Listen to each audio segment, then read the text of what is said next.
മുഖ്യമന്ത്രി പിണറായി വിജയൻ പാർട്ടിക്ക് മതീതനായി ഏവരുടെയും മനം കവരുന്നത് എങ്ങനെയെന്നതിൻ്റെ ഏറ്റവും പുതിയ ഉദാഹരണമാണിത്. നടന്നതിങ്ങ് തിരുവനന്തപുരത്ത് സെൻട്രൽ സ്റ്റേഡിയത്തിലെ സ്വാതന്ത്ര്യദിന പരേഡിനിടെയാണ്. ചടങ്ങ് കഴിഞ്ഞിറങ്ങിയ മുഖ്യന് മുന്നിലേക്ക് ഒരു 9 വയസ്സുകാരി സുന്ദരി കുട്ടിയെത്തി.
മുഖ്യമന്ത്രിയാണ് മുന്നിൽ നിൽക്കുന്നതെന്ന് എസ്തർ അപ്പോഴാണ് അറിഞ്ഞത്.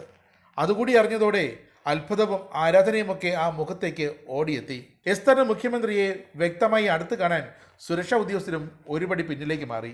എസ്തറിന്റെ അമ്മ ജോയ്സിയും ഒപ്പമുണ്ടായിരുന്നു. ത്രിപുരയിൽ RSSകാർ കൊലപ്പെടുത്തിയതാണ് എസ്തറിന്റെ പിതാവിനെ.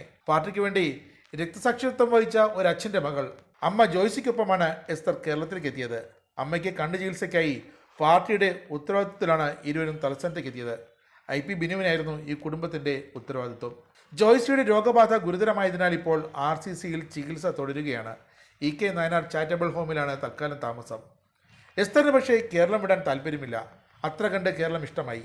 ഇവിടെ തുടർന്ന് പഠിക്കണമെന്നാണ് എസ്തറിന്റെ ആഗ്രഹം. അത് മുഖ്യമന്ത്രിയോടും പറഞ്ഞു. തനിക്ക് കേരളം ഒരുപാട് ഇഷ്ടമായെന്നും മുഖ്യനോട് പറയാനും എസ്തർ മറന്നില്ല.